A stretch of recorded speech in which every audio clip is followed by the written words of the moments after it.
Welcome to my series of basketball videos where I'll be comparing various NBA grades against each other. I'm doing this because I find that a lot of the basketball videos comparing players on YouTube are too focused on the big names, and sometimes compare players from different positions. For example, lots of people compare Jordan to LeBron and Kobe to Duncan, just because of their similar levels of achievements, but since those players play different positions and have different styles of play, it's not an interesting comparison. In this series, I want to do a comparison not between just more well-known players, but players from days past, in the 1960s, 1970s, 1980s, and even the ABA as well, that most modern fans probably do not have too much knowledge about. Also, as much as possible, I want to compare players that play similar positions and have similar play styles. To me, that's a more interesting and fruitful comparison. I'll be using 6 different metrics to compare each player. The first category is scoring. This category will be defined by each player's career points per game, peak points per game both in the regular season and playoffs, and number of scoring titles. Rebounding. This category will be defined by each player's career rebounds per game, peak rebounds per game both in the regular season and playoffs, and number of rebounding titles. Passing. This category will be defined by each player's career assists per game, peak assists per game both regular season and playoffs, and number of assist titles.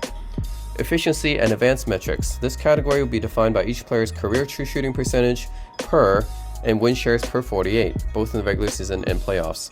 The reason I use true shooting percentage is because it's more fair to guards. Field goal percentage tends to be biased to big men because of their height and play style closer to the basket. I also put in win shares per 48 here because it encompasses efficiency along with other attributes to give you an idea of how many wins a player contributes to his team. Defense. This category will be defined by each player's all defensive selections, defensive win shares, and defensive player of the year awards. The reason I'm not using blocks and steals in this comparison is because I want to compare the achievements of older players that modern fans might not have too much knowledge about, and players in the 1960s and early 1970s do not have steals and blocks tracked. Awards. This category will be defined by All-Star appearances, All-NBA selections, MVPs, Finals MVPs, and championships as the first, second, or third best player. The reason I have to only count championships as a top 3 player on the team is because otherwise you get into the situation where, for example, Robert Horry has 7 rings and Karl Malone has 0, and it's not representative of how much better a player is if they weren't a top 3 player on their team contributing to a championship. I know including All-Star selections is a little bit controversial because it's fan voted, but ultimately this is what the Hall of Fame uses in their criteria to induct a player, as unfair as it sounds. Also, I'll be including ABA stats and awards and using them as equivalent to their respective NBA stats and awards. The only one that's different about the ABA is that instead of Finals MVP, they have Playoffs MVP, which honestly is a better idea than Finals MVP since it accounts for the whole playoffs, but just to keep it simple, I'll be referring to the ABA Playoffs MVP as Finals MVP here. Also, no All-NBA third team selections are counted, because All-NBA third teams weren't added until the late 80s, which is unfair to older players. Also, I'm not using any career total stats because that's a longevity thing. For example, no one would say that Karl Malone was a better scorer than Michael Jordan, even though he has more total points. And of course, this is only going to be my opinion from comparing the available metrics, since I have not watched most of these players live, or even been born when some of these players have been playing. And to keep it fair, I'm judging them based on how they did in their own era.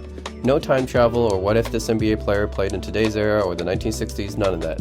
I'll be strictly basing their stats and accomplishments within their own era against that era's competition, which makes the most sense to me. So I hope you guys enjoy this comparison video and hopefully learn something new from it.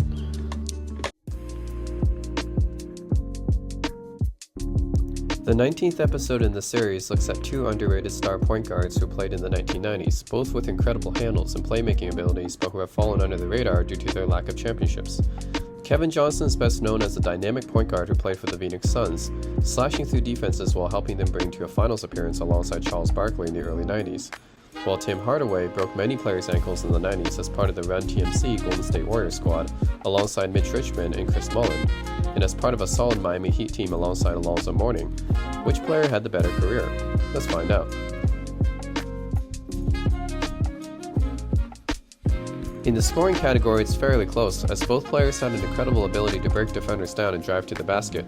KJ averaged 17.9 points per game for his career, peaking at 22.5 points per game in 1990, and 19.3 points per game in the playoffs, peaking at 26.6 per game in 1994. Hardaway averaged a similar 17.7 points per game for his career, peaking at 23.4 points per game in 1992, and 16.8 points per game in the playoffs, peaking at 26 per game in 1998. Both these guys had pretty similar averages and pretty similar peaks, although Hardaway's playoff averages look lower because he played more playoff games later in his career when he was past his prime, while KJ played more playoff games in his prime. So career for career and prime for prime, they're both pretty similar in scoring. So I'll have to call this category a tie. In the rebounding category, it's also very close, as both players averaged exactly the same number of rebounds throughout their career. Both KJ and Hardaway averaged 3.3 rebounds per game for their career. KJ peaked a bit higher at 4.2 per game in 1989 and 4.4 per game in the playoffs in 1997, while Hardaway peaked at 4 per game in 1991 and 1993 and 4.1 per game in 1997. So this category is also virtually a wash. Neither player was tall enough to grab that many rebounds, and it wasn't their primary responsibility. So I have to call this one a tie as well. In the passing category, it's what both players were good at, distributing and handling the ball. Both were phenomenal passers, and that's what made them two of the best point guards of their era. Tim Hardaway averaged a stellar 8.2 assists per game for his career, peaking at 10.6 per game in 1993, and due to his playoff career being more skewed towards the end of his prime, a lower 6.8 assists per game in the playoffs, peaking at an impressive 11.2 per game in 1991 when he was in his prime. Hardaway's ability to break down his defenders with his signature crossover and find the open man was impressive, but Kevin Johnson's playmaking abilities were no joke either. Kevin Johnson currently has the 6th highest career assists per game in NBA history, behind Magic Johnson, John Stockton, Oscar Robertson, Chris Paul, and Isaiah Thomas. That's legendary company to be with. KJ averaged an incredible 9.1 assists per game for his career, peaking at a magic-like 12.2 per game in 1989. In the playoffs, he averaged a similar 8.9 assists per game, peaking at 12.3 per game in 1989. Although KJ's prime was shorter than Hardaway's, during his prime he was likely the 3rd best PG in the league, behind only Magic and Isaiah, and his passing ability is historically great. Although Hardaway was an all-time great distributor, I'll have to give KJ the edge here as he had the higher peak than Hardaway, while being about the same as Hardaway the rest of his career. In the efficiency and advanced metrics category, it's not particularly close, as KJ was the more efficient player. Hardaway shot more from mid-range than KJ did, while KJ preferred to drive and slash a bit more, but in general, KJ would get better looks, and his career PER and win shares per 48 reflect this, beating Hardaway's by a decent margin. So this category will go to KJ. In the defense category, it's fairly close, as both players are far more known for their offense than their defense. Neither have any all-defensive selections or Defensive Player of the Year awards, and their defensive win shares look fairly pedestrian. Hardaway does have more defensive win shares, but he also had a slightly longer career than Kevin Johnson did, so this category will be a tie. In the awards category, neither player has a championship, although KJ has one finals appearance.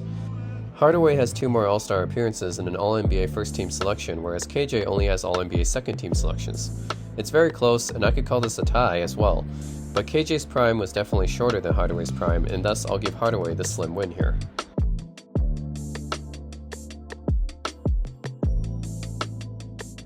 So when all the categories are summed up, Kevin Johnson takes the passing and efficiency categories, while Tim Hardaway takes the awards category, with the rest being a tie, giving the win to Kevin Johnson. Both players were dynamic scorers and all-time playmakers and are often neglected today. But KJ, although he had a short prime, was a dominant player in the early 1990s, slicing up defenses and racking up Magic and Stockton-like assist totals as one of the Suns' all-time great players. While Tim Hardaway is perhaps best known today for his crossover, but was a huge part of the early 90s run-and-gun Warriors teams, as well as probably some great near-finals caliber Heat teams later in his career. Hope you guys enjoyed this comparison. Thanks for watching. Be sure to like and subscribe, and stay tuned for the next comparison video.